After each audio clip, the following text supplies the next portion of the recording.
Alrighty. Sorry about the delay. Thank you for tuning in, Warren Steele. Good morning to you as well.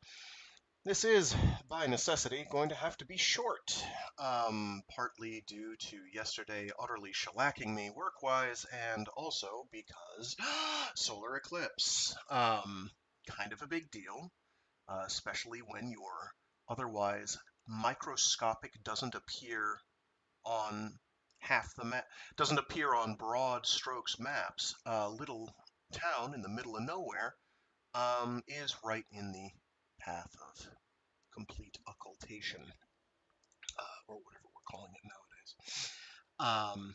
So it's extremely busy out, but I have a special spot that I'm going to be doing the viewing from because I'm special. Very, very special.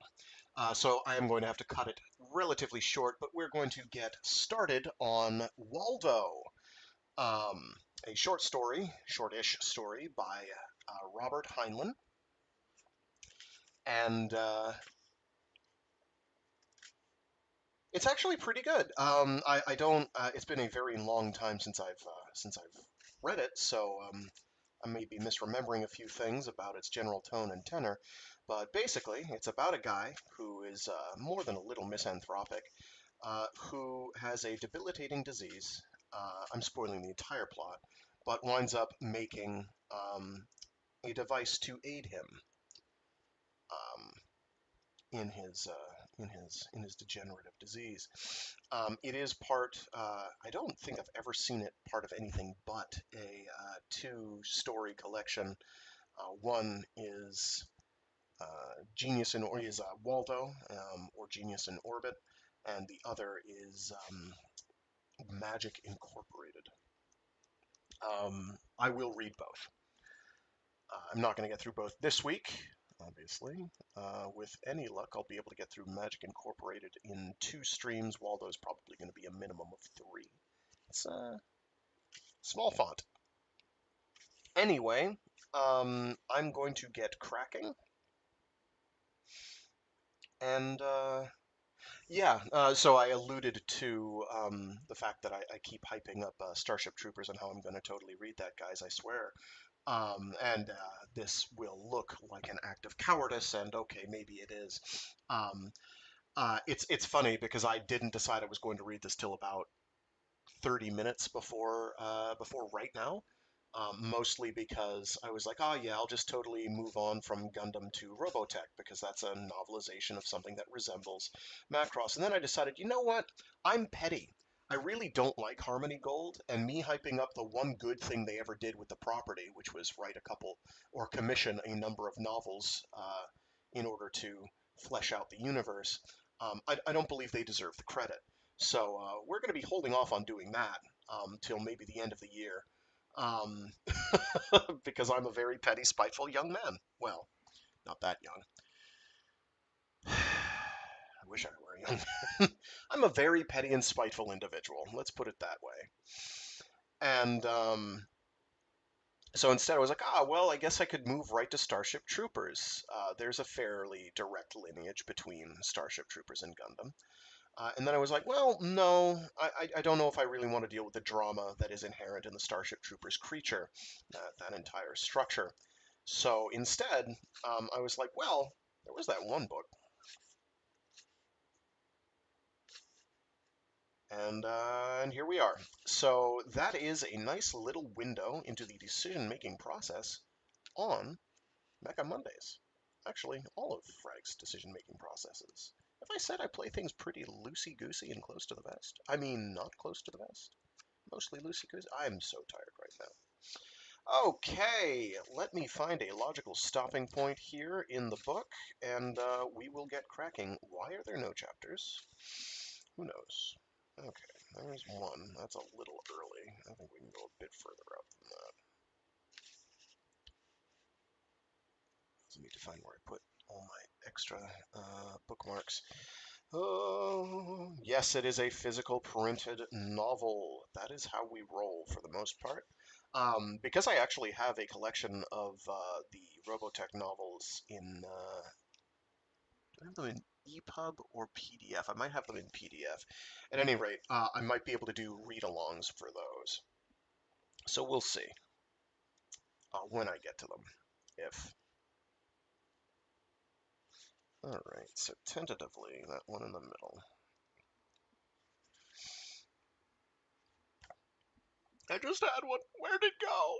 Don't run from me! You'll do. Okay. Alrighty.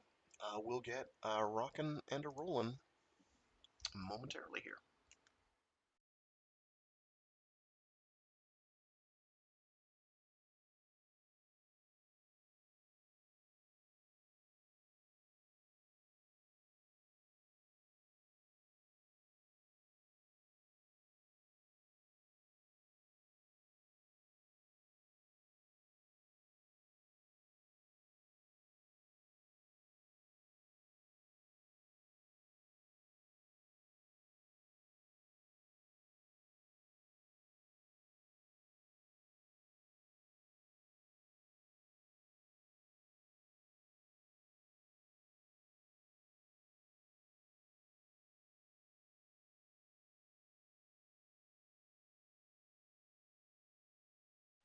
Waldo by Robert A. Heinlein. The act was billed as a ballet tap, which does not describe it. His feet created an intricate timpani of crisp, clean taps. There was a breath-catching silence as he leaped high into the air, higher than a human being should, and performed, while floating there, a fantastically improbable entrechat-douze. He landed on his toes, apparently poised, and yet producing a fortissimo of thunderous taps. The spotlights cut, the stage lights came up. The audience stayed silent a long moment, then realized it was time to applaud, and gave. He stood facing them, letting the wave of their emotions sweep through him. He felt as if he could lean against it. It warmed him through to his bones. It was wonderful to dance, glorious to be applauded, to be liked, to be wanted. When the curtain rang down for the last time, he let his dresser lead him away. He was always a little bit drunk at the end of a performance.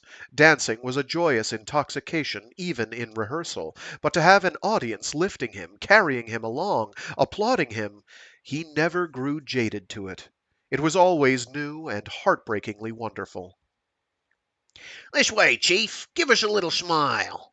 The flashbulb flared. Thanks. Thank you. Have a drink. He motioned toward one end of his dressing room. They were all such nice fellows, such grand guys. The reporters, the photographers, all of them. How about one standing up? He started to comply, but his dresser, busy with one slipper, warned him. You operate in half an hour. Operate? The news photographer said. What's it this time? A left cerebrectomy, he answered. Yeah? How about covering it? Glad to have you, if the hospital doesn't mind. We'll fix that. Such grand guys. Trying to get a little different angle on a feature article. It was a feminine voice near his ear. He looked around hastily, slightly confused. For example, what made you decide to take up dancing as a career?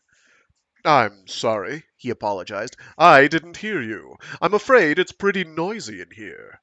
I said, why did you decide to take up dancing? Well, now, I don't quite know how to answer that. I'm afraid we would have to go back quite a way.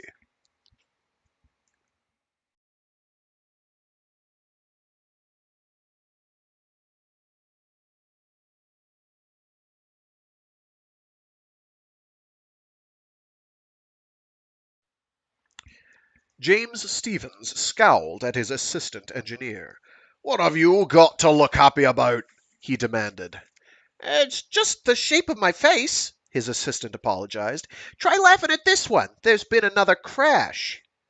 Ah, cripes! Don't tell me. Let me guess. Passenger or freight? Climax Duo freighter on the Chicago Salt Lake Shuttle, just west of North Platte. And, Chief, Yes, the big boy wants to see you. that's interesting.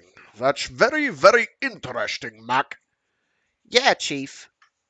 How would you like to be Chief Traffic Engineer of North American Power Air? I think there's going to be a vacancy. Mac scratched his nose.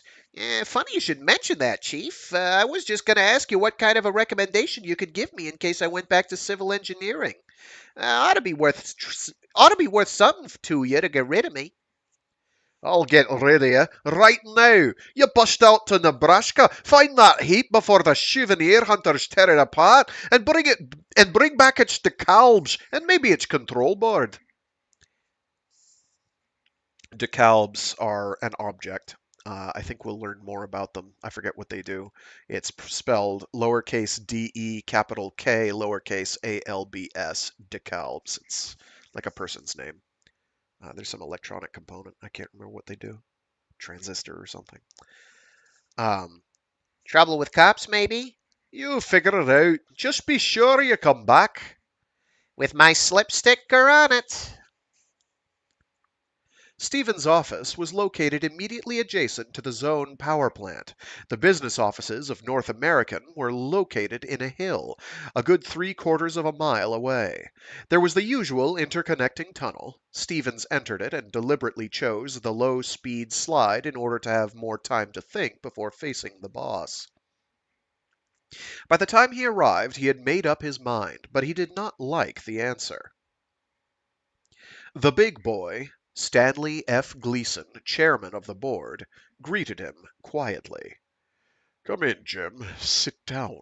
Have a cigar. Stevens slid into a chair, declined the cigar, and pulled out a cigarette, which he lit while looking around. Besides the chief and himself, there were present Harkness, the head of legal staff, Dr. Rambeau, Stevens' opposite number for research, and Strebel, the chief engineer for city power. Us five and no more, he thought grimly. All the heavyweights and none of the middleweights. Heads will roll. Starting with mine. Well, he said, almost belligerently, we're all here. Who's got the cards? Do we cut for deal? Harkness looked faintly distressed by the impropriety. Rambeau seemed too sunk in some personal gloom to pay any attention to wisecracks in bad taste. Gleason ignored it. We've been trying to figure a way out of our troubles, James. I left word for you on the chance that you might not have left. I stopped by simply to see if I had any personal mail, Stevens said bitterly. Otherwise, I'd be on the beach at Miami, turning sunshine into vitamin D. I know, said Gleason, and I'm sorry. You deserve that vacation, Jimmy, but the situation has gotten worse instead of better. Any ideas? What does Dr. Rambeau say? Rambeau looked up momentarily. The DeKalb receptors can't fail, he stated. But they do. They can't. You've operated them improperly. He sunk back into his personal prison. Stevens turned back to Gleason and spread his hand. So far as I know, Dr. Rambeau is right. But if the fault lies in the engineering department, I haven't been able to locate it. You can have my resignation. I don't want your resignation, Gleason said gently. What I want is results. We have a responsibility to the public. And to the stockholders, Harkness put in. That will take care of it. That will take care of itself if we solve the other, Gleason observed. How about it, Jimmy? Any suggestions? Stevens bit his lip. Just one, he announced, and one I don't like to make. Then I look for a job peddling magazine subscriptions. So? Well, what is it? We've got to consult we've got to consult Waldo. Rambeau suddenly snapped out of his apathy. What? That charlatan? This is a matter of science. Harkness said. Really, Dr. Stevens? Gleason held up a hand. Dr. Stevens' suggestion is logical, but I'm afraid it's a little late, Jimmy. I talked with him last week. Harkness looked surprised. Stevens looked annoyed as well. Without letting me know? Sorry, Jimmy. I was just feeling him out.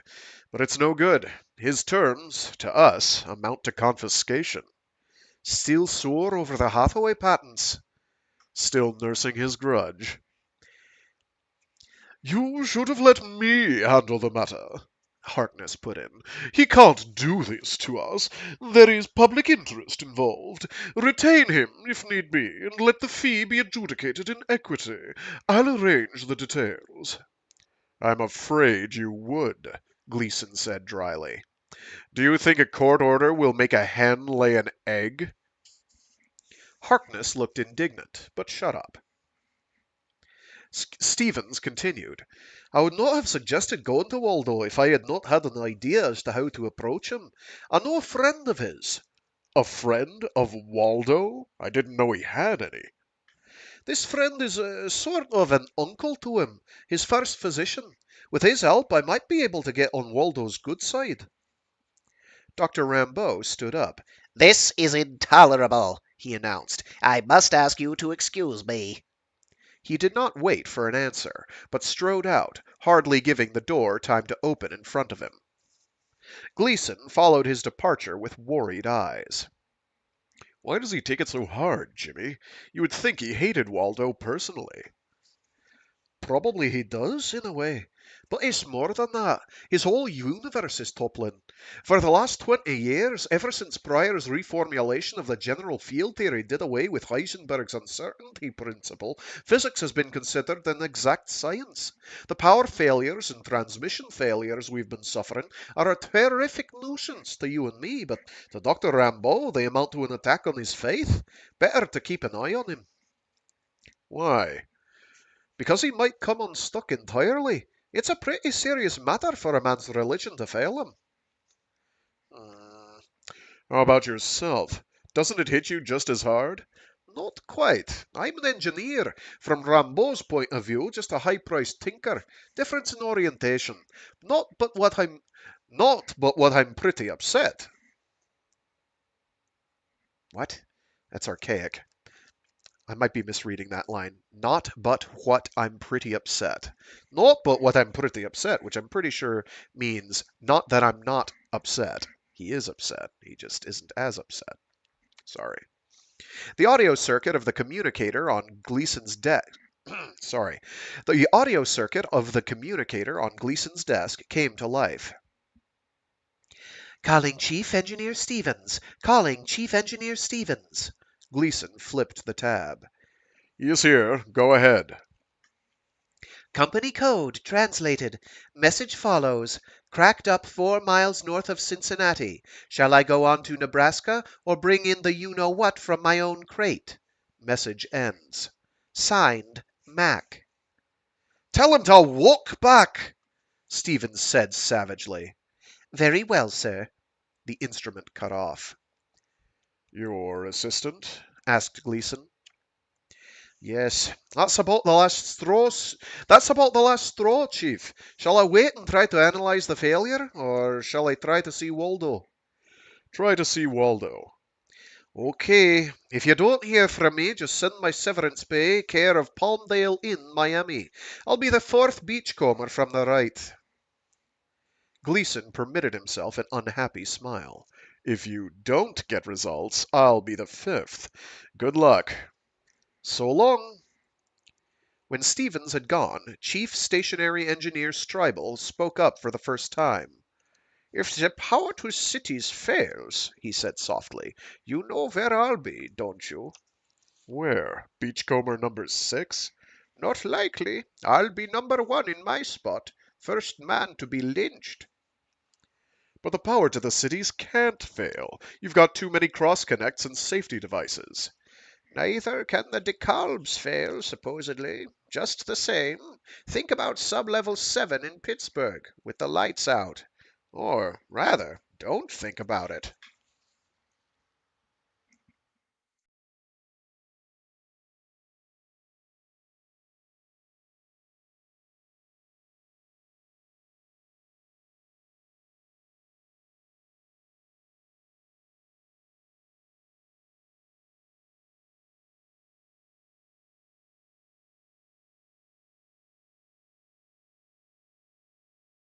Doc Grimes let himself into the above-ground access which led into his home, glanced at the announcer, and noted with mild, warm interest that someone close enough to him to possess his house combination was inside.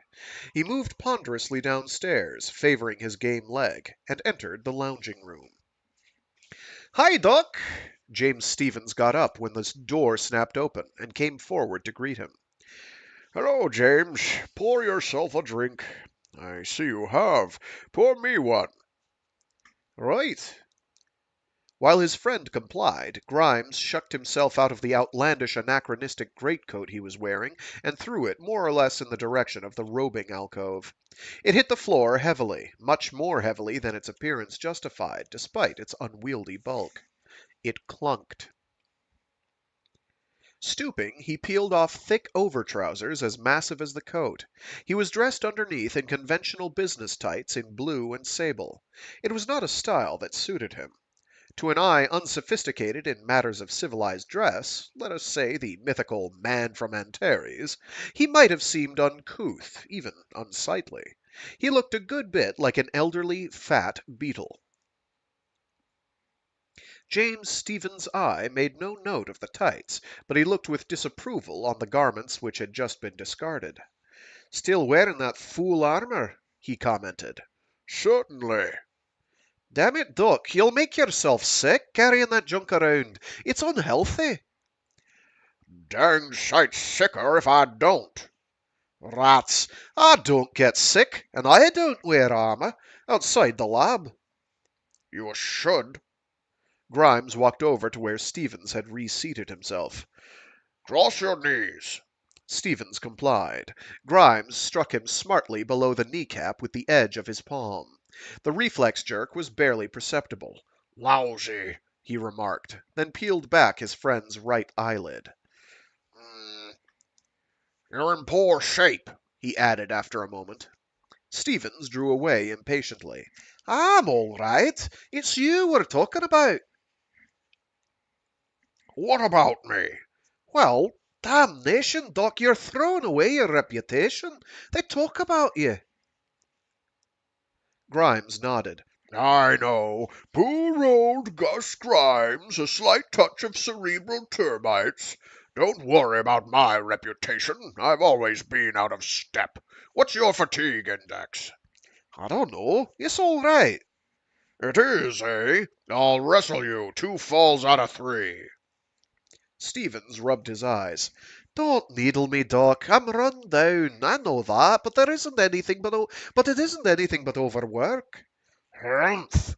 James, you are a fair to middling radiation physicist. "Engineer." Engineer. But you're no medical man. You can't expect to pour every sort of radiant energy through the human system year after year and not pay for it.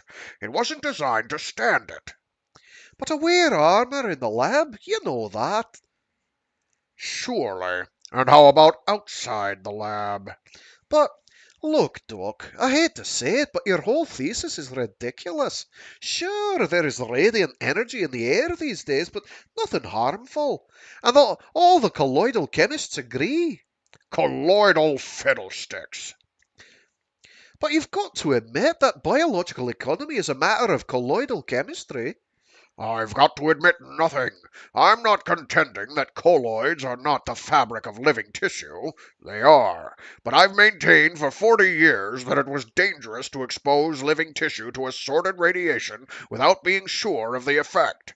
From an evolutionary standpoint, the human animal is habituated to and adapted to only the natural radiation of the sun, and he can't stand that any too well, even under a thick blanket of ionization.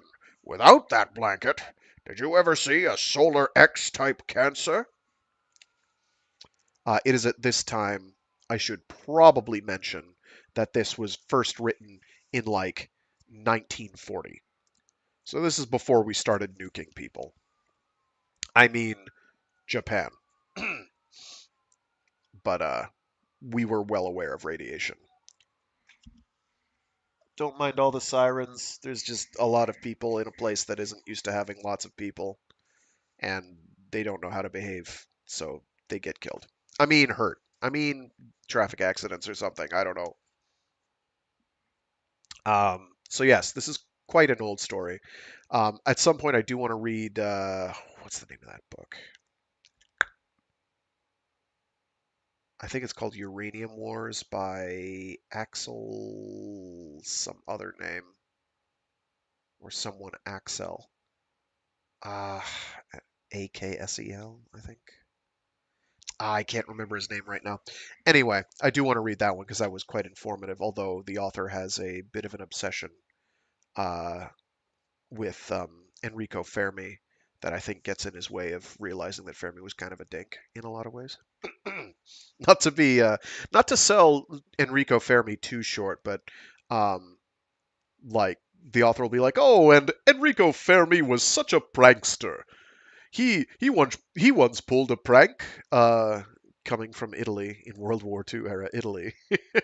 He once pulled a prank on a security guard, claiming to be Benito Mussolini.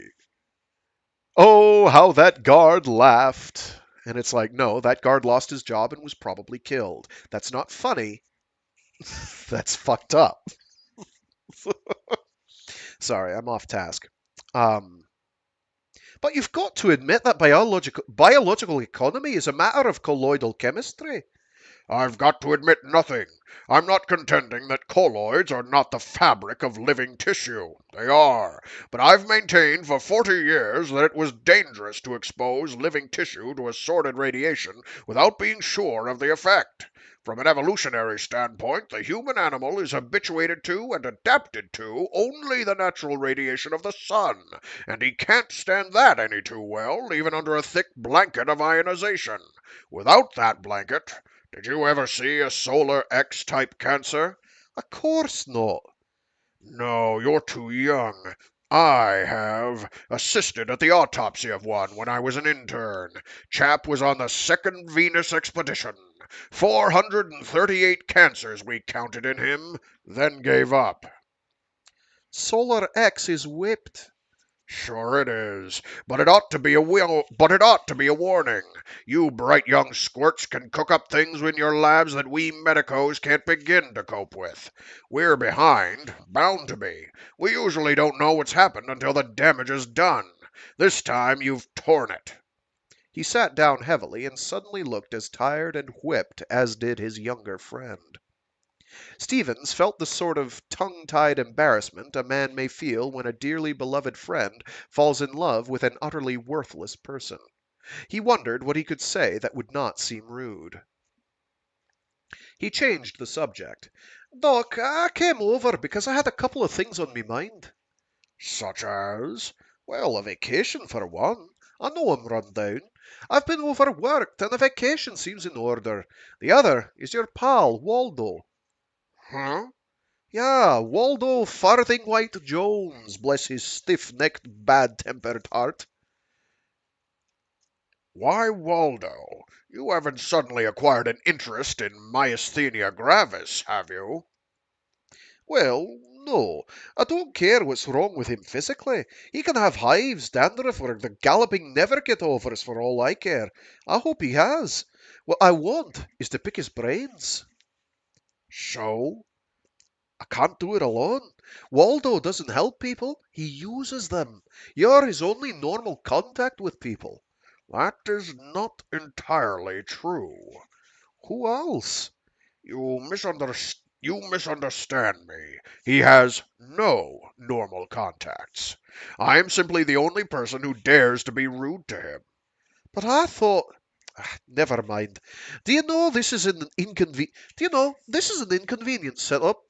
Waldo is the man we've got to have. Why should I? I am completely losing the plot. I'm so sorry. I'm not having a good morning. I'm not having a good afternoon. Hmm.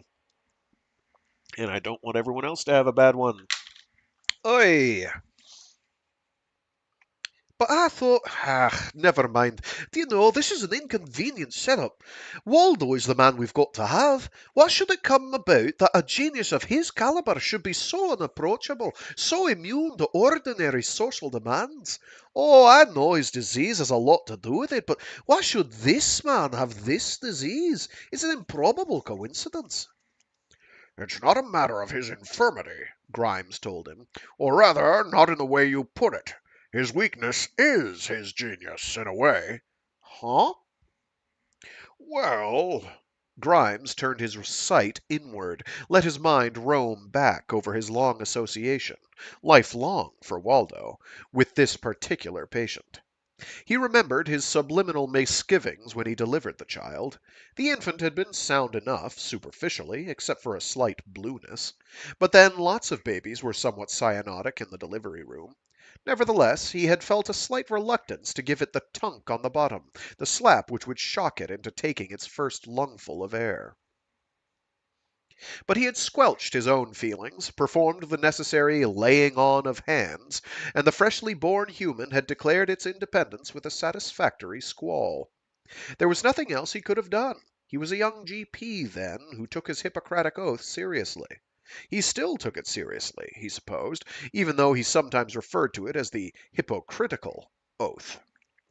Still, he had been right in his feelings. There had been something rotten about that child, something that was not entirely myasthenia gravis. He had felt sorry for the child at first, as well as having an irrational feeling of responsibility for its condition. Pathological muscular weakness is an almost totally crippling condition, since the patient has no unaffected limbs to retrain into substitutes. There the victim must lie, all organs, limbs, and functions present, yet so pitifully, completely weak as to be unable to perform any normal function. He must spend his life in a condition of exhausted collapse, such as you or I might reach at the finish line of a grueling cross-country run. No help for him, no help for him. No help for him, and no relief. During Waldo's childhood, he had hoped constantly that the child would die, since he was so obviously destined for tragic uselessness, while simultaneously, as a this is going to be like this all morning, I can tell. I don't say this to be negative, but I am pretty shellacked. I am pooped, as they say.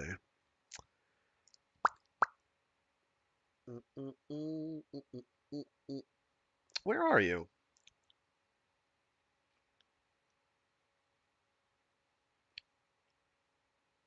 There we go. During Waldo's childhood, he had hoped constantly that the child would die, since he was so obviously destined for tragic uselessness, while simultaneously, as a physician, doing everything within his own skill and the skills of numberless consulting specialists to keep the child alive and cure it. Naturally, Waldo could not attend school. Grimes ferreted out sympathetic tutors. He could indulge in no normal play. Grimes invented sickbed games, which would not only stimulate Waldo's imagination, but encourage him to use his flabby muscles to the full, weak extent of which he was capable. Capable. Capable. Cap- the full, weak extent of which he was capable. Grimes had been afraid that the handicapped child, since it was not subjected to the usual maturing stresses of growing up, would remain infantile. He knew now, had known for a long time, that he need not have worried. Young Waldo grasped at what little life was offered him, learned thirstily, tried with a sweating tenseness of will to focus his undisciplined muscles to serve him. He was clever in thinking of dodges whereby to circumvent his muscular weakness. At 7, he devised a method of controlling a spoon with his two hands, which permitted him, painfully, to feed himself. His first mechanical invention was made at 10. It was a gadget which held a book for him, at any angle, controlled lighting for the book, and turned its pages. The gadget responded to fingertip pressure on a simple control panel. Naturally, Waldo could not build it himself, but he could conceive it and explain it. The farthing-weight Joneses could well afford the services of a designing engineer to build the child's conception. Grimes was inclined to consider this incident, in which the child Waldo acted in a role of intellectual domination over a trained, mature adult, neither blood relation nor servant, as a landmark in the psychological process whereby Waldo eventually came to regard the entire human race as his servants, his hands, present or potential.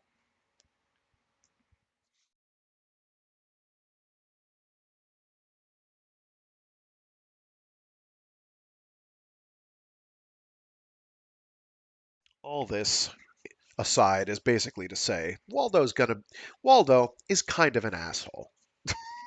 He's not a very nice man, Waldo. What's eating you, Duck? Sorry, I was daydreaming. See here, son, you mustn't be too harsh on Waldo. I don't like him myself, but you must take him as a whole. You take him. Shush! You spoke of needing his genius. He wouldn't have been a genius if he had not been crippled. You didn't know his parents. They were good stock, fine, intelligent people, but nothing spectacular. Waldo's potentialities weren't any greater than theirs, but he had to do more with them to accomplish anything. He had to do everything the hard way. He had to be clever. Sure, but why should he be so utterly poisonous? Most big men aren't. Most big men aren't. Most big men aren't. Mm. I don't know, I'm having trouble with that. Maybe it's the ghetto Scottish. I don't know. I don't know. I should probably just give that up and use any other voice. I don't know. Use your head. To get anywhere in his condition, he had to develop a will, a driving one-track mind, with a total disregard for any other considerations. What would you expect him to be but stinking selfish? I'd. Well, never mind. We need him, and that's that. Why? Stevens explained.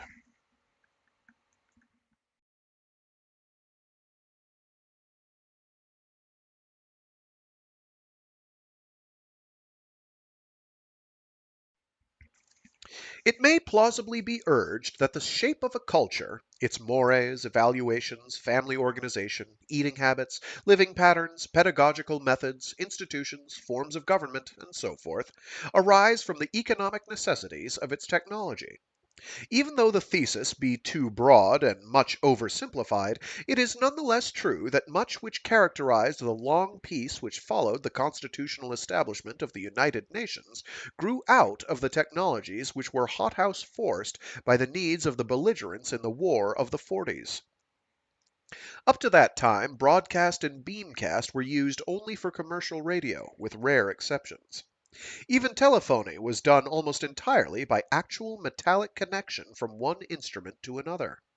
If a man in Monterey wished to speak to his wife or partner in Boston, a physical copper neuron stretched bodily across the continent from one to the other. Radiant power was then a hop dream, found in Sunday supplements and comic books. A concatenation, no, a meshwork, of new developments was necessary before the web of copper covering the continent could be dispensed with. If this is not spooking you a little, then I don't have anything to tell you. Could he be describing cell phone towers and wireless technology? Shocker! From the 1940s? Huh. Thanks, Heinlein. Sorry. A concatenation, no, a meshwork of new developments was necessary before the web of copper covering the continent could be dispensed with. Power could not be broadcast economically. It was necessary to wait for the coaxial beam, a direct result of the imperative military shortages of the Great War. Radio telephony could not replace wired telephony until ultra-microwave techniques had made room in the ether, so to speak, for the traffic load. Even then, it was necessary to invent a tuning device which could be used by a non-technical person, a 10-year-old child. Child! A 10-year-old child, let us say, as easily as the dial selector which was characteristic of the commercial wired telephone of the era then terminating. Oh, say a touch screen maybe, with icons on it that you tap? I don't know, just a thought. I know we're talking about fancy schmancy hyped up microwaves instead of cell signals, but really, how different is it then at the end of the day? um, Bell Laboratories. Let me take that last sentence one more time because I think I interrupted myself partway through. Even then, it was necessary to invent a tuning device which could be used. I'm going to take the entire paragraph from the top for the fourth time. I try not to be this messy, but Mondays are hard. They didn't used to be, but they are now. A concatenation, no, a meshwork of new developments was necessary before the web of copper covering the continent could be dispensed with.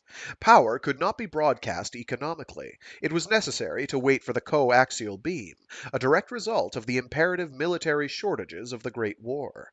Radio telephony could not replace wired telephony until the ultra microwave techniques made room in the ether, for so to speak, for the traffic load.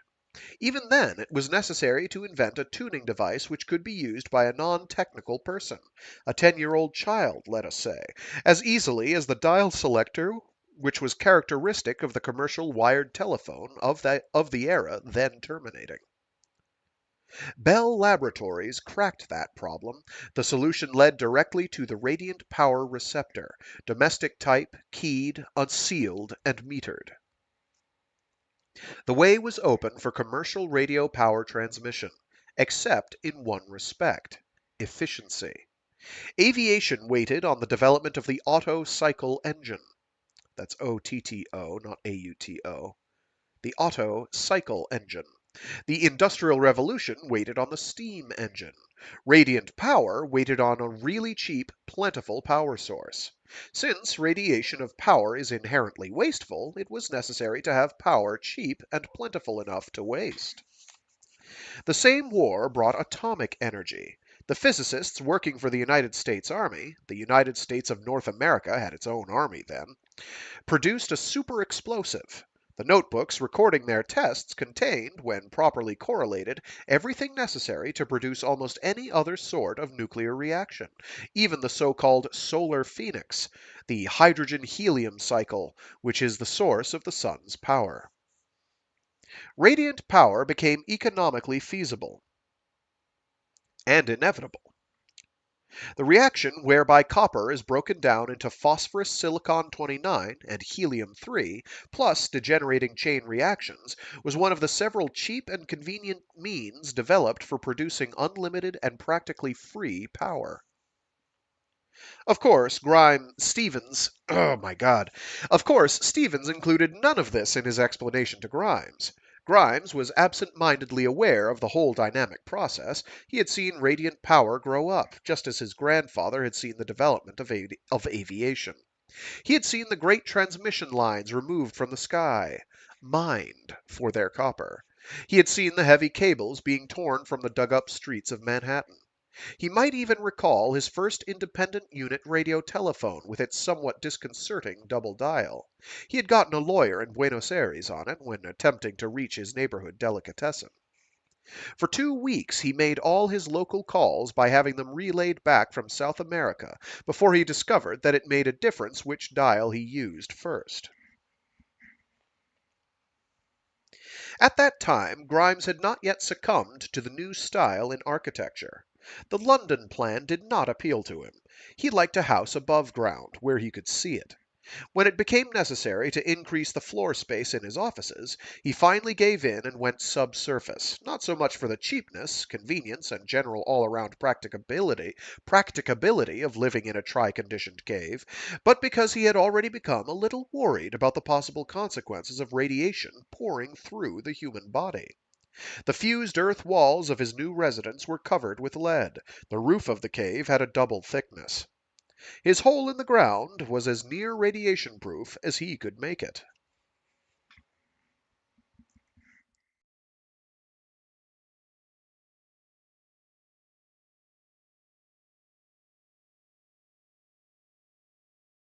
The meat of the matter, Stevens was saying, is that the delivery of power to transportation units has become erratic as the devil. Not enough yet to tie up traffic, but enough to be very disconcerting. There have been some nasty accidents. We can't keep hushing them up forever. I've got to do something about it. Why? Why?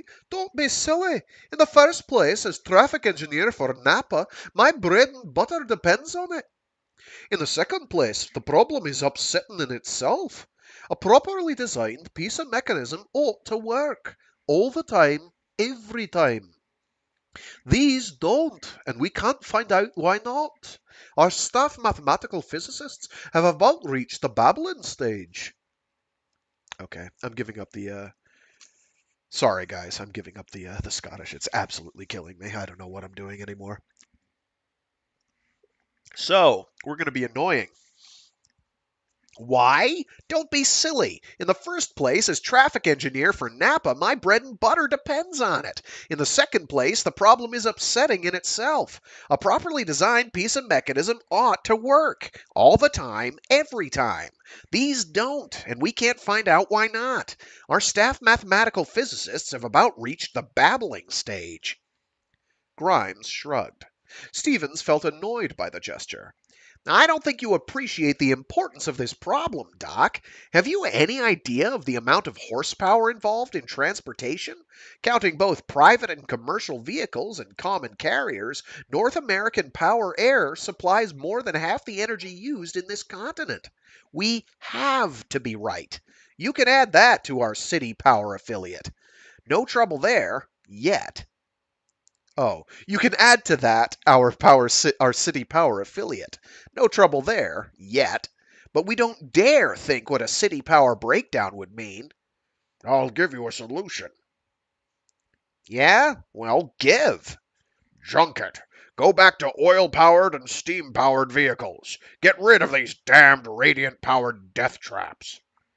Utterly impossible. You don't know what you're saying. It took us more than 15 years to make the changeover. Now we're geared to it. Gus, if Napa closed up shop, half the population of the Northwest Seaboard would starve, to say nothing of the Lake States and the Philly-Boston axis, which apparently is a thing in this universe. Well, all I've got to say is that might be better than the slow poisoning that is going on now. Stevens brushed it away impatiently. Look, Doc, nurse a bee in your bonnet if you like, but don't ask me to figure it into my calculations. Nobody else sees any danger in radiant power. Grimes answered mildly. Point is, son, they aren't looking in the right place. Do you know what the high jump record was last year? I never listen to the sports news. Might try it sometime. The record leveled off at 7'2", about 20 years back. Been dropping ever since. You might try graphing athletic records against radiation in the air. Artificial radiation. Might find some results that would surprise you. Ah, shucks. Everyone knows there has been a swing away from heavy sports. The sweat and muscles fad died out, that's all. We've simply advanced to a more intellectual culture. Intellectual hogwash. People quit playing tennis and such because they're tired all the time. Look at you. You're a mess. Don't needle me, Doc. Sorry, but there has been a clear deterioration in the performance of the human animal. If we had decent records on such things, I could prove it, but any physician who's worth his salt can see it. If he's got eyes in him and isn't wedded to a lot of fancy instruments, I can't prove what causes it, not yet, but I've a damned good hunch that it's caused by the stuff you peddle. Impossible. There isn't a radiation put on the air that hasn't been tested very carefully in the biolabs. We're neither fools nor knaves. Maybe you don't test 'em long enough. I'm not talking about a few hours or a few weeks. I'm talking about the cumulative effects of years of radiant frequencies pouring through the tissues. What does that do? Why, nothing, I believe. You believe, but you don't know. Nobody has ever tried to find out. For instance, what effect does sunlight have on silicate glass?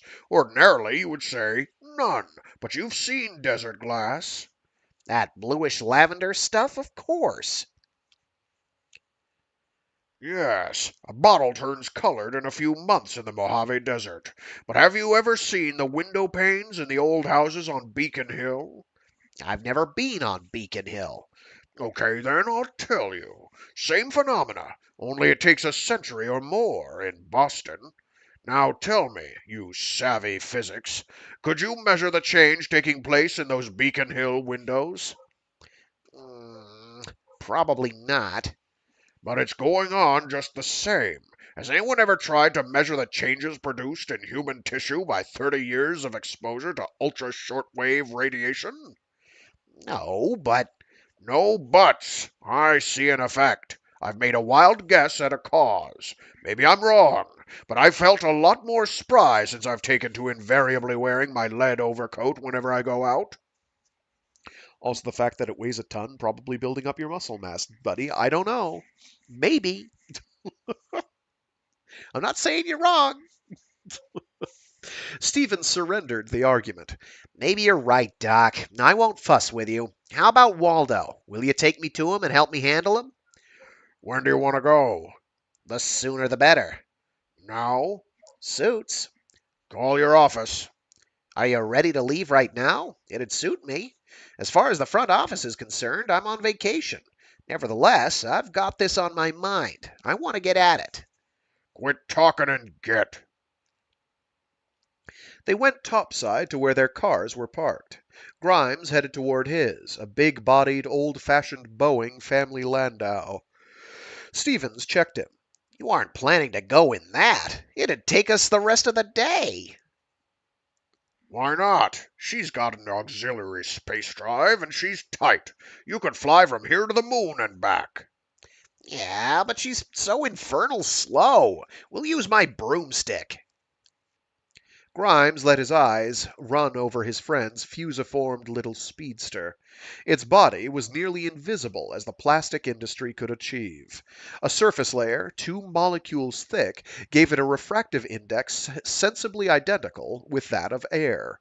When perfectly clean, it was very difficult to see.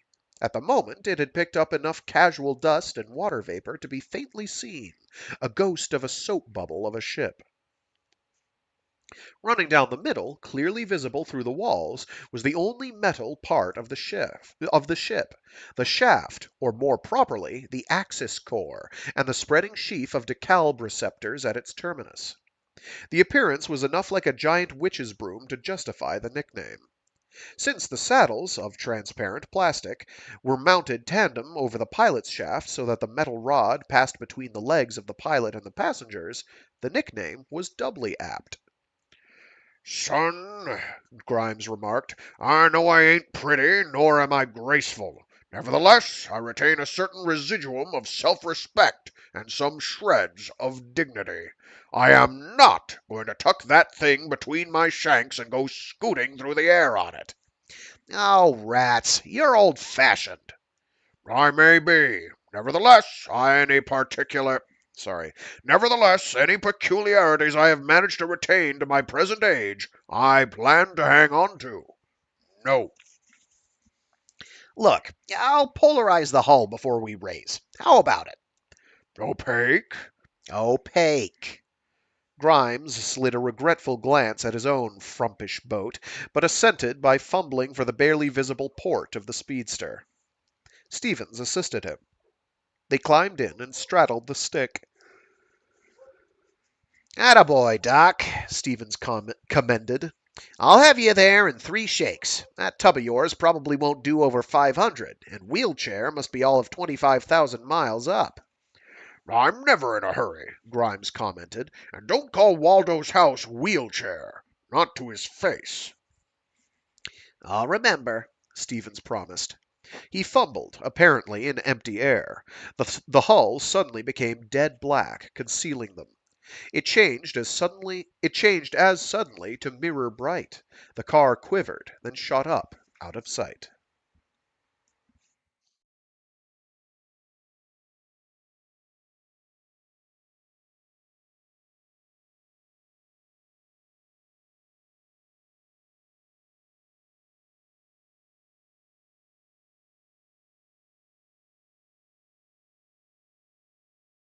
Somebody out there with their dog, or multiple dogs, and they're being dogs. Waldo F. Jones seemed to be floating in thin air at the center of a spherical room. The appearance was caused by the fact that he was indeed floating in air. His house lay in a free orbit, with a period of just over 24 hours. No spin had been impressed on his home. The pseudo-gravity of centrifugal force was the thing he wanted least. He had left Earth to get away from its gravitational field. He had not been down to the surface once in the 17 years since his house was built and towed into her orbit. He never intended to do so for any purpose whatsoever. Here, floating free in space in his own air-conditioned shell, he was almost free of the unbearable, lifelong slavery to his impotent muscles. What little strength he had he could spend economically in movement, rather than in fighting against the tearing, tiring weight of the Earth's thick field. Waldo had been acutely interested in spaceflight since early boyhood, not from any desire to explore the depths, but because his boyish, overtrained mind had seen the enormous advantage, to him, in weightlessness. While still in his teens, he had helped the early experimenters in spaceflight over a hump by supplying them with a control system which a pilot could handle delicately while under the strain of 2 or 3 gravities. Such an invention was no trouble at all to him. He had simply adapted manipulating devices which he himself used in combating the overpowering weight of 1 gravity. The first successful and safe rocket ship contained relays which had once aided Waldo in moving himself from bed to wheelchair. Um, Appropriately enough, there are such things. They are called Waldos. Oh, wait, we haven't gotten to that particular spoiler yet. Spoilers! Plot point yet. Oh, wait, no, here it is. We're about to get to it. The deceleration tanks, which are now standard equipment for the lunar mail ships, traced their parentage to a flotation tank in which Waldo habitually had eaten and slept up to the. The deceleration tanks, which are now standard equipment for the lunar mail ships, traced their parentage to a flotation tank in which Waldo habitually had eaten and slept up to the time when he had left the home of his parents for his present, somewhat unique, home. Most of his basic inventions had originally been conceived for his personal convenience, and only later adapted for commercial exploitation. Even the ubiquitous and excuse me. Ugh. Even the ubiquitous and grotesquely humanoid gadgets known universally as Waldos, Waldo F. Jones's synchronous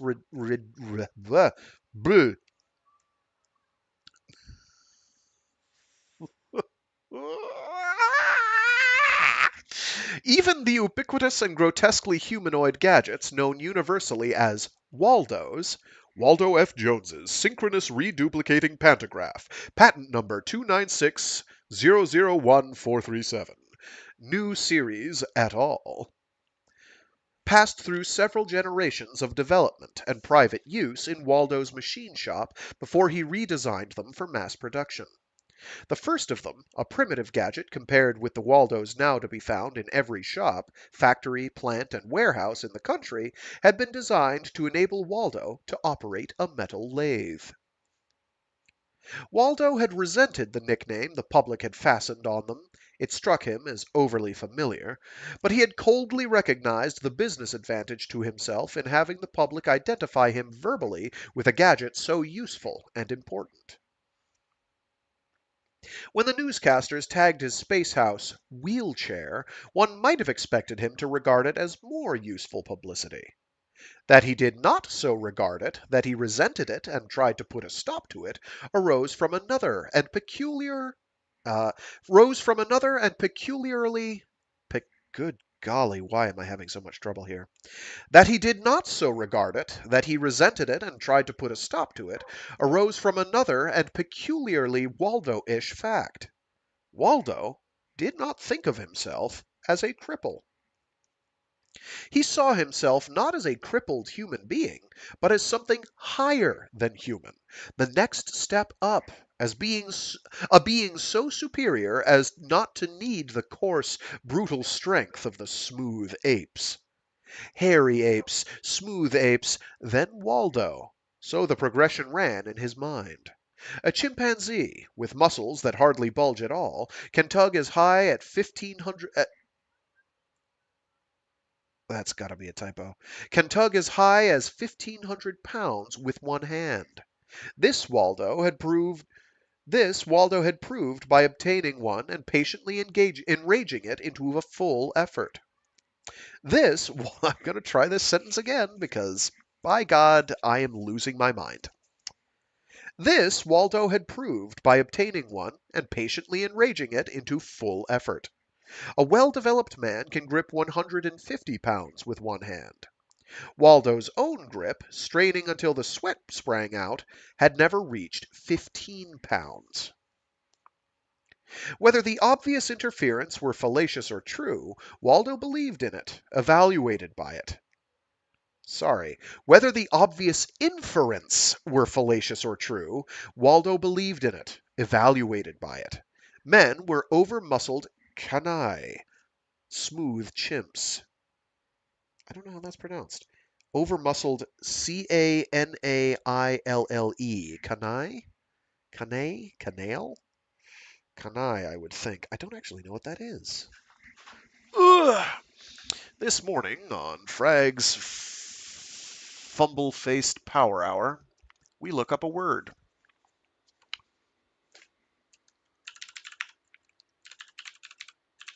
Of canaille.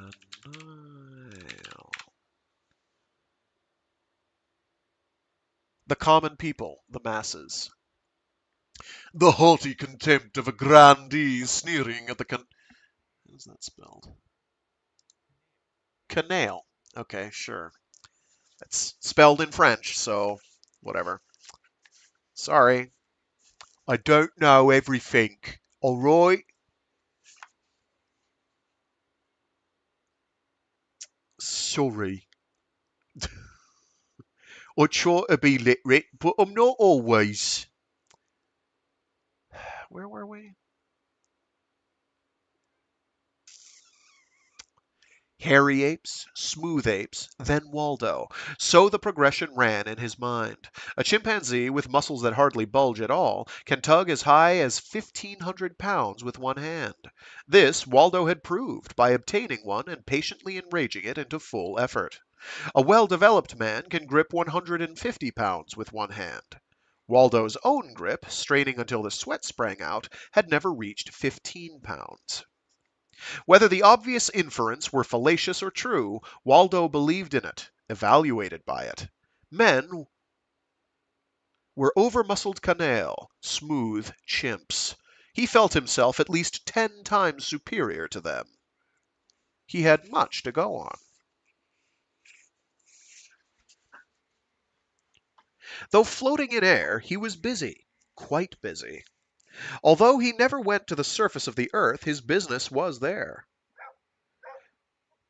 Bark, bark, bark. Man, if only I had a chamber pot that was full, I could just toss it down there and make some people scream and maybe shut the dog up. All I hear whenever that dog barks is breakfast. That's what I hear. Tasty, tasty breakfast. I'm about to reach out the window and tell it to shut up, though. Seriously, I'm getting kind of pissed.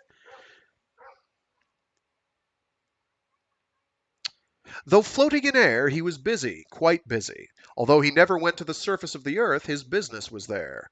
Aside from managing his many properties, he was in regular practice as a consulting engineer, specializing in motion analysis. Hanging close to him in the room were the paraphernalia necessary to the practice of his profession. Facing him was a 4x5 color stereo television receptor. Two sets of coordinates, rectilinear and polar, cross-hatched it. Another, smaller receptor hung above it and to the right. Both receptors were fully recording by means of parallel circuits conveniently out of the way in another small compartment. The smaller receptor showed the faces of two men watching him. The larger showed a scene inside a large shop, hangar-like in its proportions. In the immediate foreground, almost full size, was a grinder in which was being machined a large casting of some sort. A workman stood beside it, a look of controlled exasperation on his face.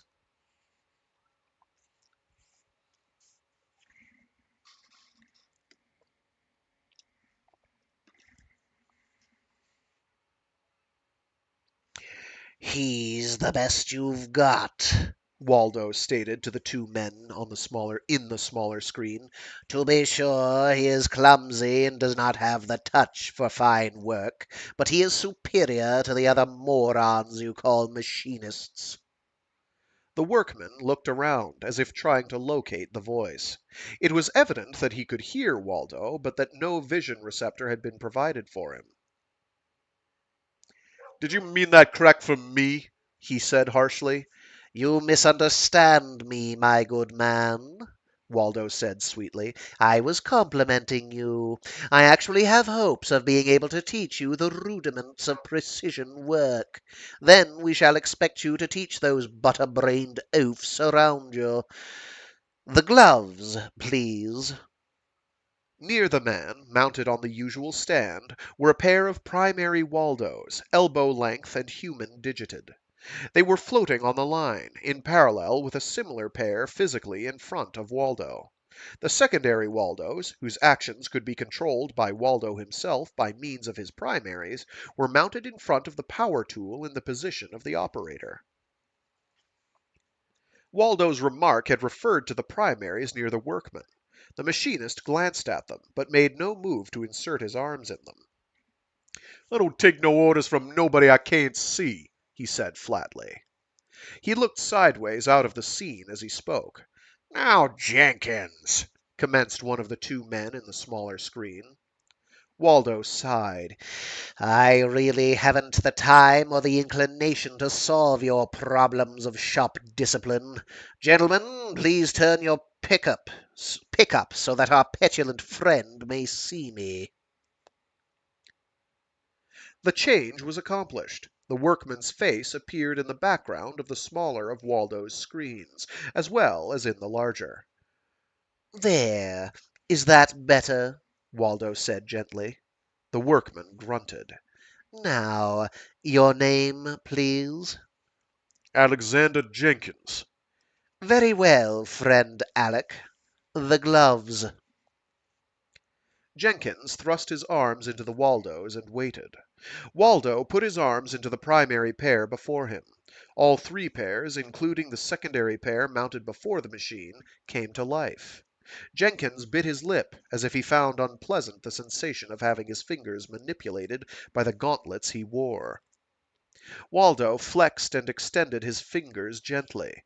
The two pairs of Waldos in the screen followed in exact, simultaneous parallelism. Feel it, my dear Alec, Waldo advised.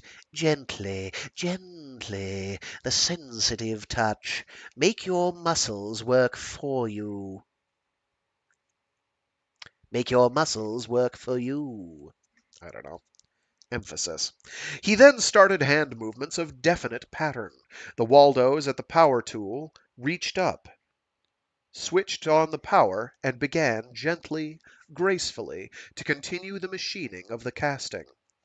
A mechanical hand reached down, adjusted a vernier, while the other increased the flow of oil cooling the cutting edge.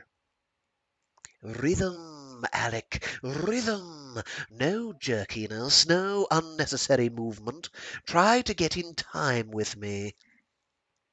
The casting took shape with deceptive rapidity, disclosed what it was. The bonnet piece for an ordinary three-way nurse.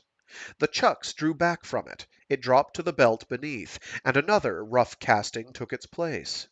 Waldo continued with unhurried skill, his finger motions within his Waldos exerting pressure which would need to be measured in fractions of ounces, but the two sets of Waldos, paralleled to him thousands of miles below, followed his motions accurately, and with force appropriate to heavy work at hand.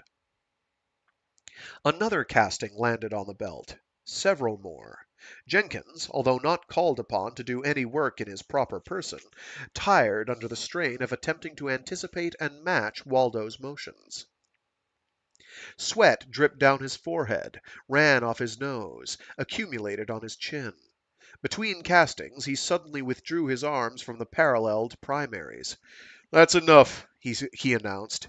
One more, Alec. You are improving. "No!" He turned as if to walk off. Waldo made a sudden movement, so sudden as to strain him, even in his weight-free environment.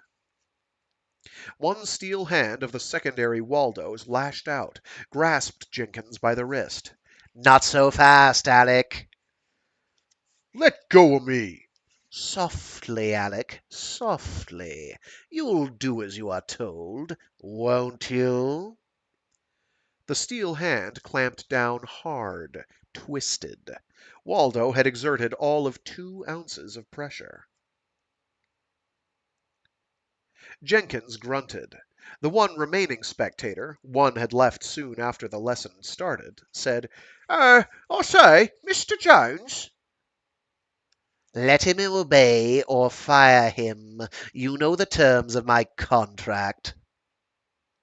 There was a sudden cessation of stereo and sound, cut from the earth end. It came back on a few seconds later. Jenkins was surly, but no longer recalcitrant. Waldo continued as if nothing had happened. Once more, my dear Alec.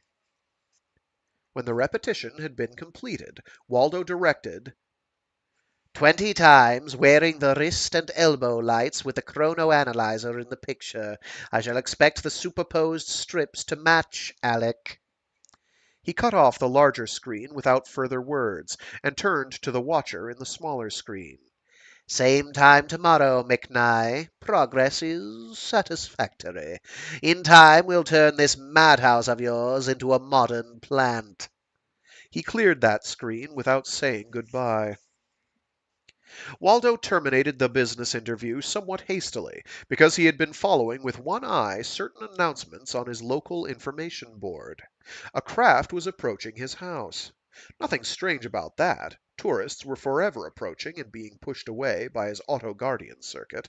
But this craft had the approach signal, was now clamping to his threshold flat. It was a broomstick, but he could not place the license number. Florida license. Whom did he know with a Florida license?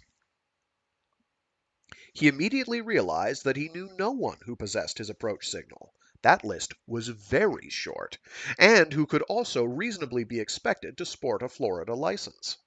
The suspicious defensiveness with which he regarded the entire world asserted itself. He cut in the circuit whereby he could control the means of his primary Waldos, the strictly illegal but highly lethal.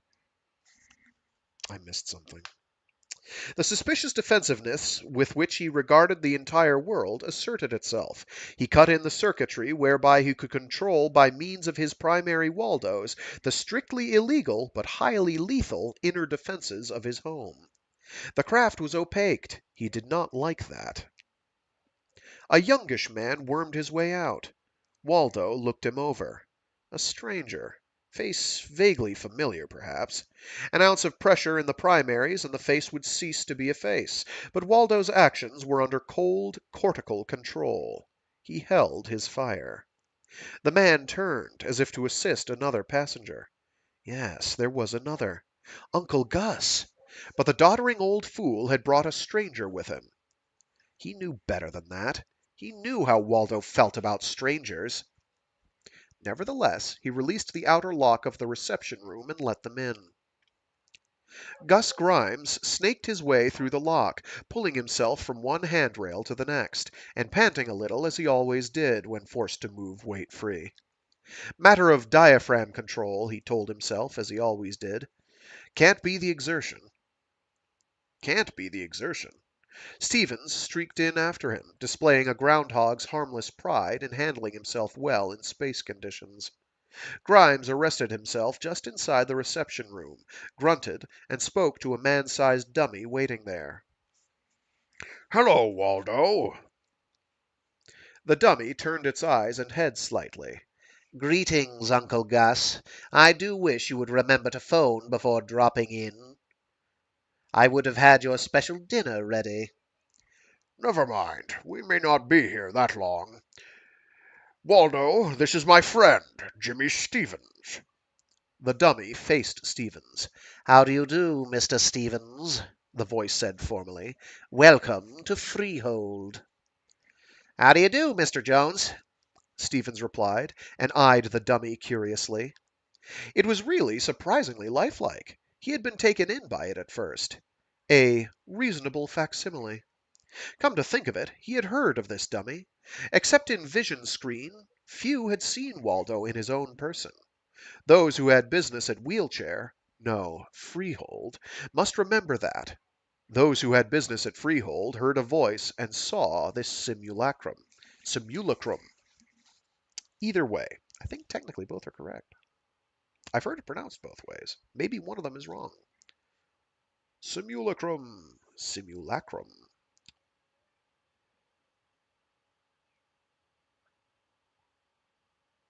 Oh, I see. I did actually misread that sentence, but in another spot. Except in vision screen, few had seen Waldo in his own person. Those who had business at Wheelchair, no, Freehold, he must remember that. Those who had business at Freehold heard a voice and saw this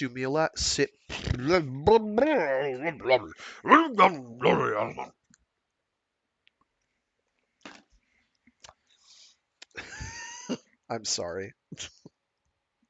Those who had business at Freehold heard a voice and saw this simulacrum. Simulacrum.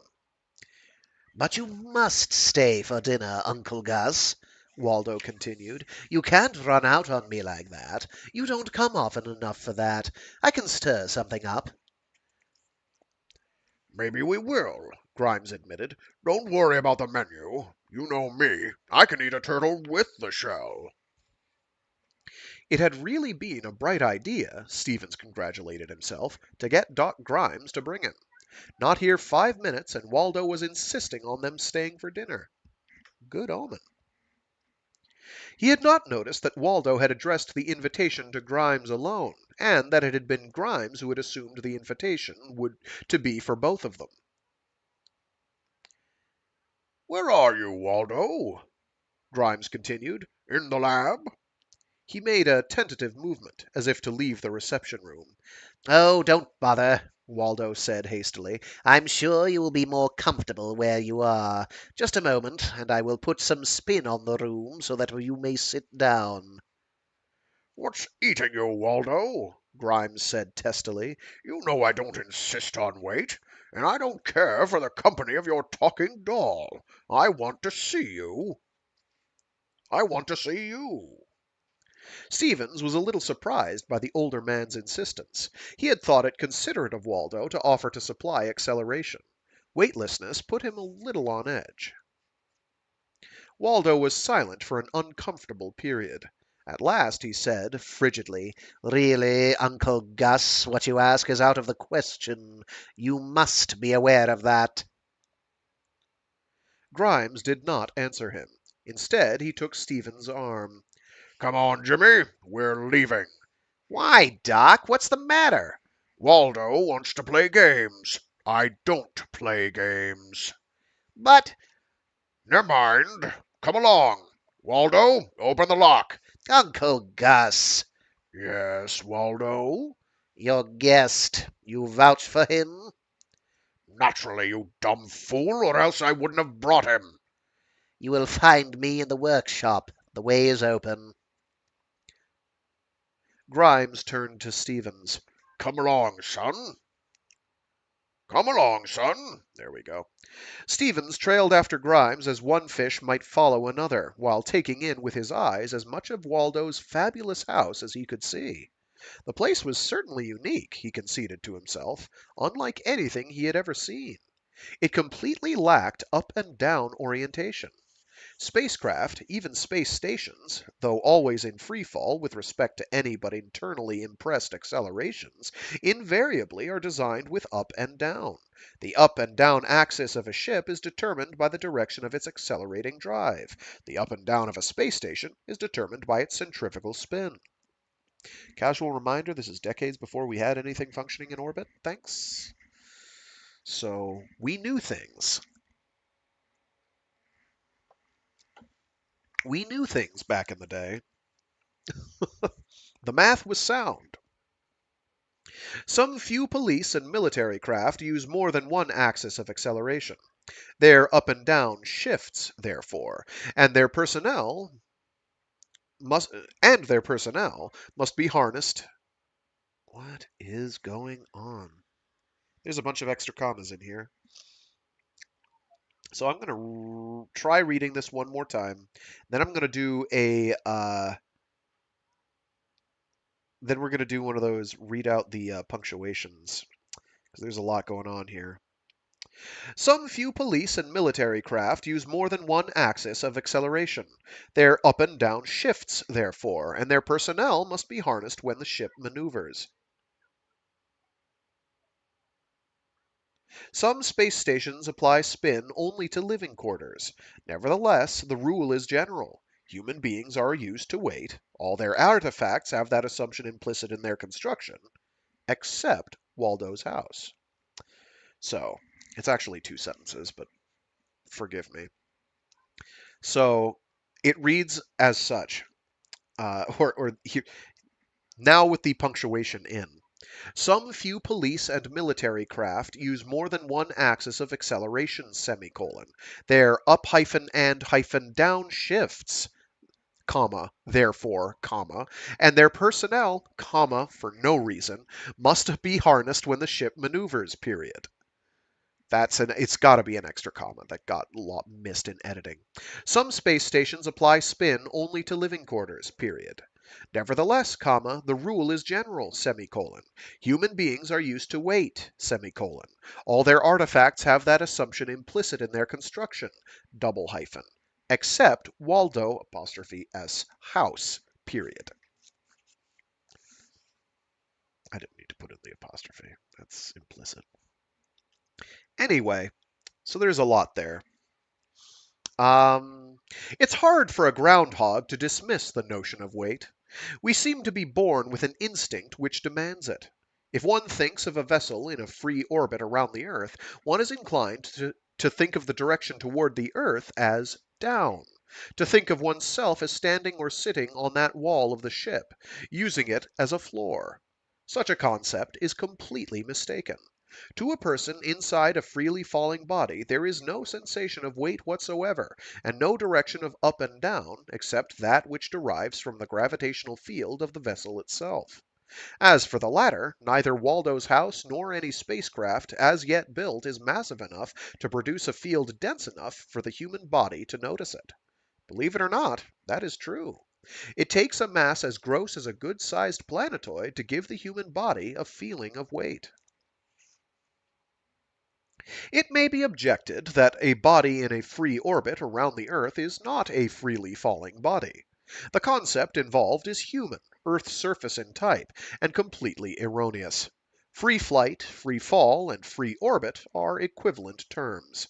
The moon falls constantly toward the Earth. The Earth falls constantly toward the Sun, but the sidewise vector of their several motions prevents them from approaching their primaries. It is free fall nonetheless. Consult any ballistician or any astrophysicist. I think I pronounced that right.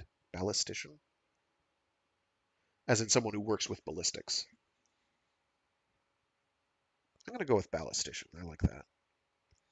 When there is free fall, there is no sensation of weight. A gravitational field must be opposed to be detected by the human body. Some of these considerations passed through Stephen's mind as he hand-walked his way to Waldo's workshop. Waldo's home had been constructed without any consideration being given to up and down. Furniture and apparatus were affixed to any wall. There was no floor. Decks and platforms were arranged at any convenient angle and of any size or shape, since they had nothing to do with standing or walking. Properly speaking, they were bulkheads and working surfaces, rather than decks. Furthermore, equipment was not necessarily placed close to such surfaces. Frequently, it was more convenient to locate it with space all around it, held in place by light guys or slender stanchions. Bark, bark. I'm sorry if it sounds like I don't like dogs, but right now I don't. Right this very second, kind of irritated with them. Well, that one in particular, wherever it is. The furniture and equipment was all odd in design and frequently odd in purpose. Most furniture on Earth is extremely rugged, and at least 90% of it has a single purpose: to oppose, in one way or another, the acceleration of gravity. Most of the furniture in an Earth's surface or subsurface house is stator machines intended to oppose gravity. Stator? I can't remember how that's pronounced. Stator machines, basically objects that sit there. They're static. All tables, chairs, beds, couches, clothing racks, shelves, drawers, etc., have that as their one purpose. All other furniture and equipment have it as a secondary purpose which strongly conditions design and strength. It's the laws of physics. Form following function. And just by the nature of how gravity works and how we're accustomed to making things work, because we live in 1G of Earth gravity. The lack of need for the rugged strength necessary to all terrestrial equipment resulted in a fairy-like grace in much of the equipment in Waldo's house. Stored supplies, massive in themselves, could be retained in convenient order by compartmentalization of eggshell-thin transparent plastic. Ponderous machinery, which on Earth would necessarily be heavily cased and supported, was here either open to the air or covered by gossamer-like envelopes and held stationary by light elastic lines. Everywhere were pairs of Waldos, large, small, and life-size, with vision pickups to match. It was evident that Waldo could make use of the compartments through which they were passing without stirring out of his easy chair, if he used an easy chair. The ubiquitous Waldos, the insubstantial quality of their furniture, and the casual use of all walls as work or storage surfaces gave the place a madly fantastic air. Stevens felt as if he were caught in a Disney.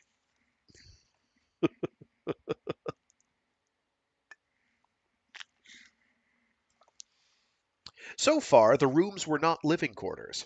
Stevens wondered what Waldo's private apartments could be like and tried to visualize what equipment would be appropriate. No chairs, no rugs, no bed. Pictures, perhaps. Something pretty clever in the way of indirect lighting, since the eyes might be tuned in any direction. Communication instruments might be much the same. But what could a washstand be like? Or a water tumbler? A trap bottle for the last? Or would any container be necessary at all? He could not decide, and realized that even a competent engineer may be confused in the face of mechanical conditions strange to him. What constitutes a good ashtray when there is no gravity to hold the debris in place? Did Waldo smoke? Suppose he played solitaire. How did he handle the cards? Magnetized cards, perhaps, and a magnetized playing surface. In through here, Jim. Grimes steadied himself with one hand, gesturing with the other. Stevens slid through the manhole indicated. Before he had time to look around, he was startled by a menacing bass growl. He looked up. Charging through the air straight at him was an enormous mastiff, lips drawn back, jaws slavering. Its front legs were spread out stiffly as if to balance in flight. Its hind legs were drawn up under its lean belly. By voice and manner it announced clearly its intention of tearing the intruder to pieces, then swallowing the pieces. Balder! A voice cut through the air from some point beyond. The dog's ferocity wilted, but it could not check its lunge. A Waldo snaked out a good 30 feet and grasped it by the collar. "I am sorry, sir," the voice added. "My friend was not expecting you." Grimes said, Howdy, Balder. How's your conduct? the dog looked at him, whined, and wagged his tail. Stevens looked for the source of the commanding voice. Found it. The room was huge and spherical. Floating in its center was a fat man. Waldo. There's Waldo. I found him. Finally. Someone should tell him that stripes are not typically slimming. He was dressed conventionally enough in shorts and singlet, except that his feet were bare. His hands and forearms were covered by metallic gauntlets, primary Waldos. He was softly fat, with a double chin, dimples, smooth skin. He looked like a great pink cherub, floating attendance on a saint. But the eyes were not cherubic, and the forehead and skull were those of a man. He looked at Stevens. "Permit me to permit me to introduce you to my pet," he said in a high, tired voice. "Give the paw, Balder." The dog offered a foreleg. Stevens shook it gravely. "Let him smell you, please." The dog did so, as the Waldo at his collar permitted him to come closer. Satisfied, the animal bestowed a wet kiss on Stevens' wrist. Stevens noted that the dog's eyes were surrounded by large circular patches of brown in contrast to his prevailing white, and mentally tagged it the dog with eyes as large as saucers, thinking of the tale of the soldier and the flint box. He made noises to it of "Good boy," and "That's a nice old fella," while Waldo looked on with faint distaste. "Heel, sir," Waldo commanded when the ceremony was complete. The dog turned in midair, braced a foot against Stevens's thigh, and shoved, projecting himself in the direction of his master. Stevens was forced to steady himself by clutching at a hand grip. Grimes shoved himself away from the manhole and arrested his flight on a stanchion near their host. Stevens followed him. Oh, geez, what time is it? Oh, geez, I'm going to have to cut it short. Let me find, is there a breaking point anywhere near here? And there is not. No way am I going to get that far in 10 minutes. Shoot.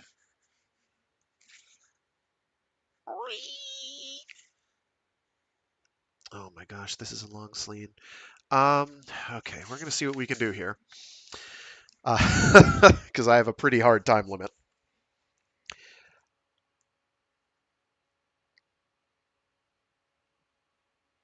Waldo looked him over slowly. I'm misreading lines. Waldo looked him over slowly. His manner was not overtly rude, but was somehow, to Stevens, faintly annoying. He felt a slow flush spreading out from his neck. To inhibit it, he gave his attention to the room around him. The space was commodious, yet gave the impression of being cluttered because of the assemblage of, well, junk which surrounded Waldo. There were half a dozen this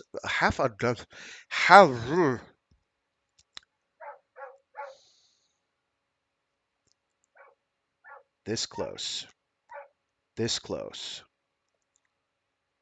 "On my last nerve, canine. Yeah, you better whine, or I'll throw you in the river."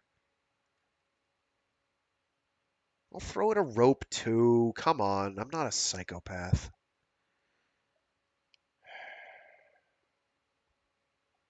Where were we before I was interrupted? Right. The space was commodious, yet gave the impression of being cluttered because of the assemblage of, well, junk which surrounded Waldo. There were half a dozen vision receptors of various sizes around him at different angles, all normal to his line of sight. 3 of them had pickups to match. There were control panels of several sorts, some of which seemed obvious enough in their purpose. One for lighting, oh my gosh, one for lighting, and of course, that's like 2 lines in a row that start with which. one for lighting, which was quite complicated with little ruby telltales for each circuit, one which was the keyboard of a voter, a multiplex television control panel, a board which seemed to be power relays, although its design was unusual. But there were at least half a dozen which stumped Stevens completely.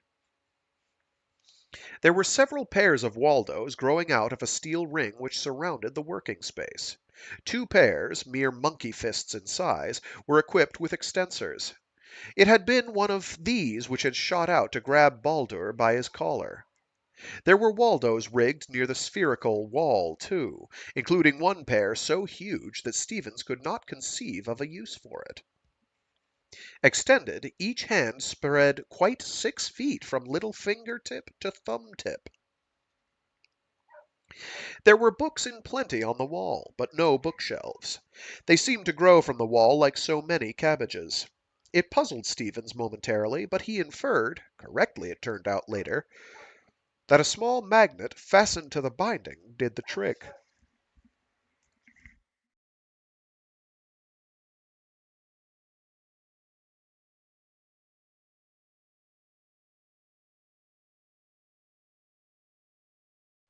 I'm going to do that paragraph over again because I'm really losing it here. I'm so sorry.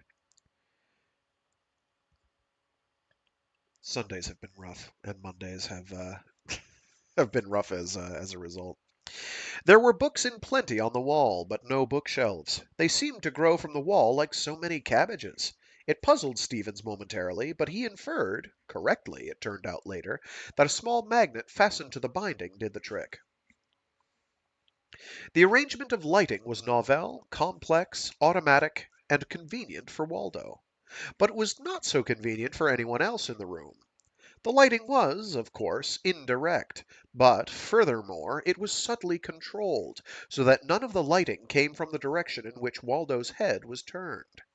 There was no glare for Waldo. Since the lights behind his head burned brightly in order to provide more illumination for whatever he happened to be looking at, there was glare aplenty for anyone else. An electric eye circuit, obviously. Stevens found himself wondering just how simple such a circuit could be made.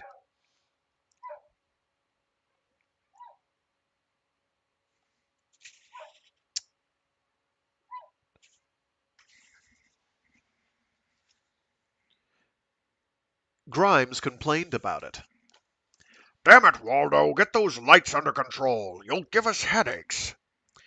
Sorry, Uncle Gus. He withdrew his right hand from its gauntlet, and placed his fingers over one of the control panels. The glare stopped. Light now came from whatever direction none of them happened to be looking, and much more brightly, since the area source of illumination was much reduced. Lights rippled across the walls in pleasant patterns. Stevens tried to follow the ripples, a difficult matter since the setup was made not to be seen.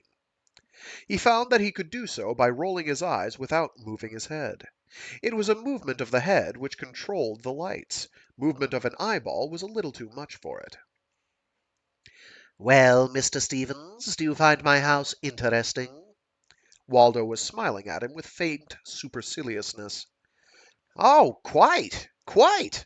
I believe that it is the most remarkable place I have ever been in. And what do you find remarkable about it?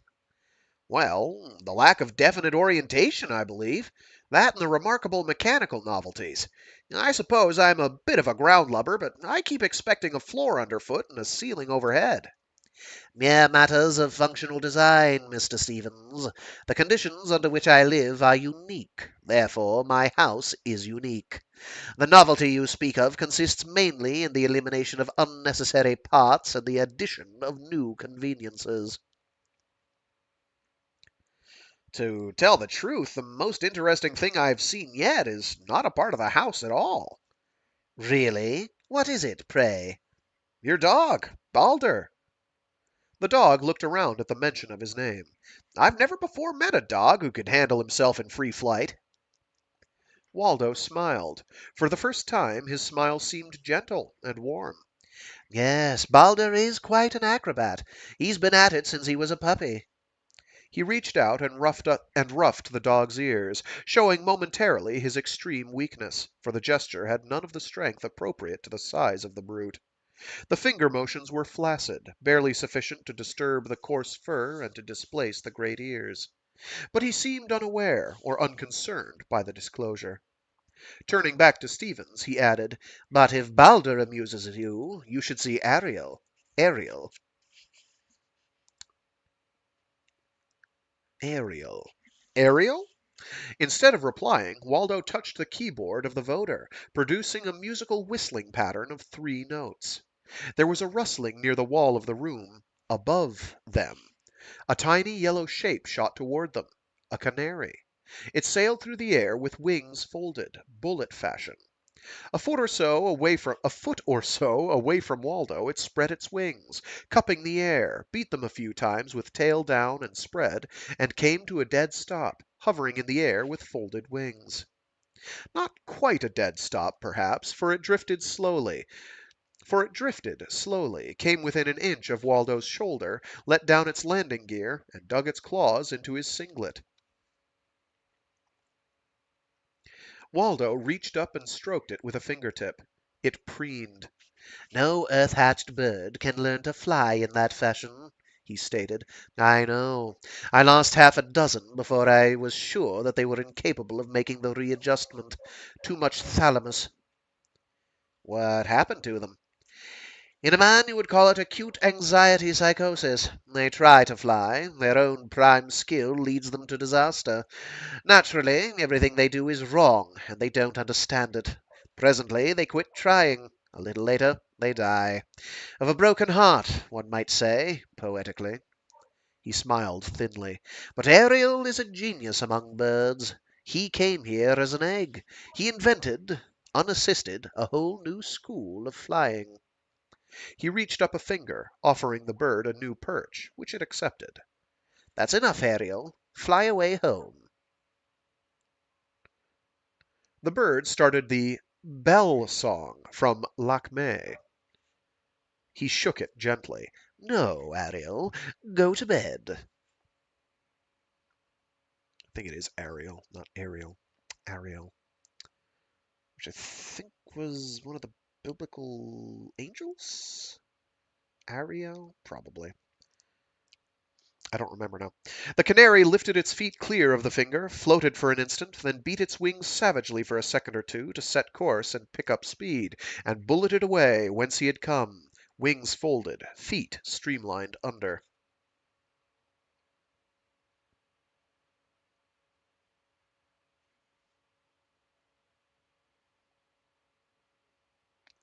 I am going to have to call it there because my time is very limited, partly due to the eclipse, partly due because I'm exhausted, and partly because I have another prior obligation I have to see to before said eclipse. So I'm going to dip there, even though it's not where I'd like to be dipping, because it's like just kind of right in the middle of things. But I did not really plan out very effectively what I was trying to do. So my apologies. Is that?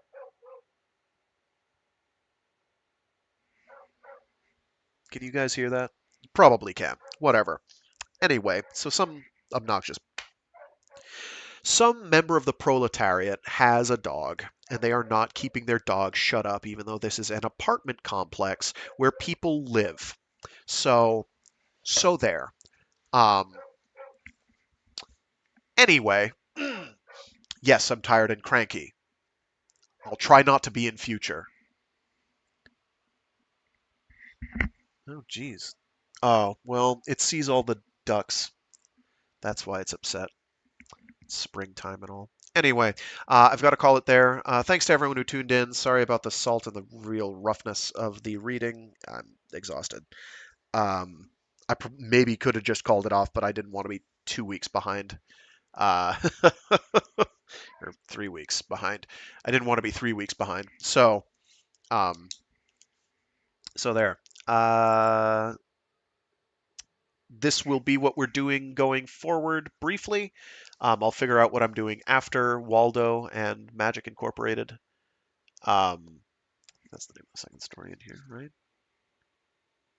Yes, Magic Inc. Sorry, Magic Incorporated. Um, I will try to go through those. I'll figure out what I want to do after that. Maybe I'll just go straight from that to Starship Troopers. Alternatively, I have a goofy little number that's kind of adjacent to this, not by Heinlein, from a few years later. That's by, I think, the person who did the $6 Million Man, but it's not the $6 Million Man. It's something else. Um, where is my copy of that anyway? What is the author's name? I've got the book around. It's around here somewhere. I've just got to hunt it down and dig it out. My bookshelves are absolutely in a state of disarray at the moment. Oh, now small children. Now, I'm going to throw some small children in the river if they don't shut up. So there. I'm equal opportunity. It's not just dogs that I don't like when I'm cranky. It's children screaming that I don't like when I'm cranky. I'm cranky. I am feeling my age right now. I'm feeling decidedly my age. Would that I were the young man that I wished I was once. Anyway, so yeah, we'll keep reading that. I have other streams throughout the week to anyone tuning in for the first time after the fact. I stream every Monday, Wednesday, and Friday starting at about noon Eastern Standard Time, or U.S. East Coast time, whatever that designation is now. So Mondays are Mecha Mondays, where I do something giant robot related or mecha adjacent. Wednesdays are, for the time being, Wuxia Wednesdays, where I have to come up with a snappy tagline for that. But basically, right now we're reading through the first volume of Legends of the Condor Heroes by Jin Yong, which is kind of a foundational kung fu book novel series. They're quite good. They're quite entertaining. They're a bit disjointed and sometimes really zany and wild, but they are quite a lot of fun frequently. And then Fridays are Free Read Fridays, where we read short stories and indeed entire novels aloud. Right now we're reading through the Hyperion Cantos by Dan Simmons. We still have a couple more streams of that left, but not many. We are getting towards the end.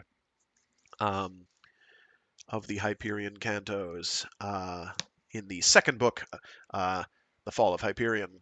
So look forward to that. I certainly am. I've been having a lot of fun, and I hope other people are with that. I apologize for Mondays being as rough as they've been consistently for however long. My work schedule has made them kind of annoying because Sundays I'm up. I'm doing things all day, and I'm just completely tapped out the next day. I try not to let it show, but it's really obvious when I do stuff like today's, where it's just like, oh yeah, he's really not here right now, and I'm like, no, I'm not. I'm not here. Please help. Send help.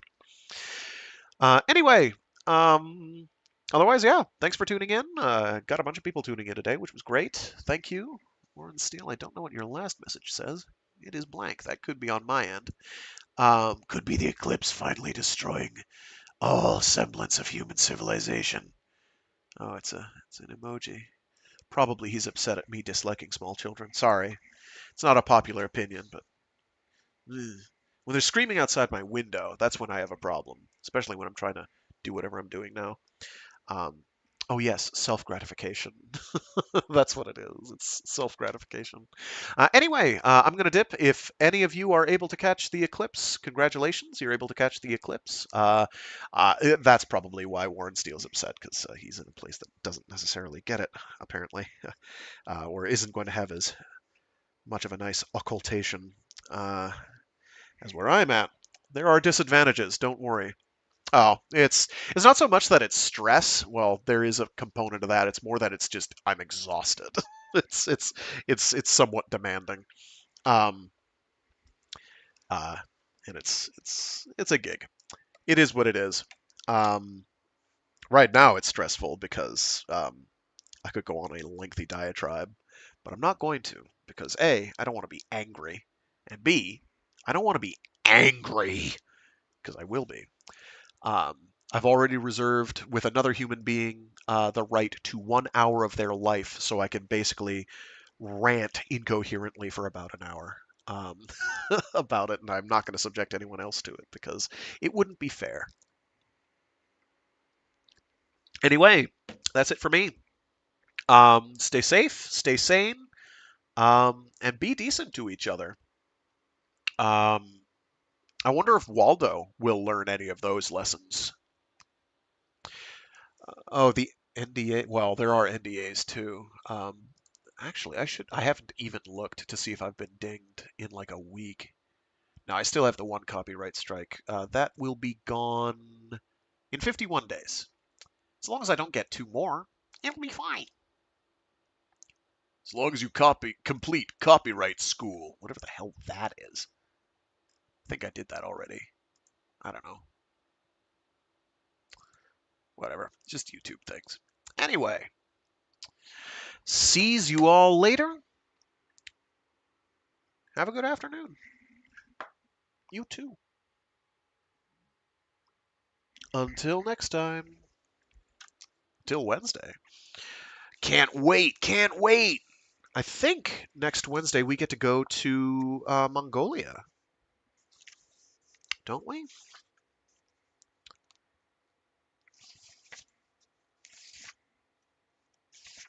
I think we go to Mongolia this Wednesday. Or at least to the Jurchen tribes that are down in the area. Okay, with that, I'm going to go. Bye-bye. Have a good one. It's been fun.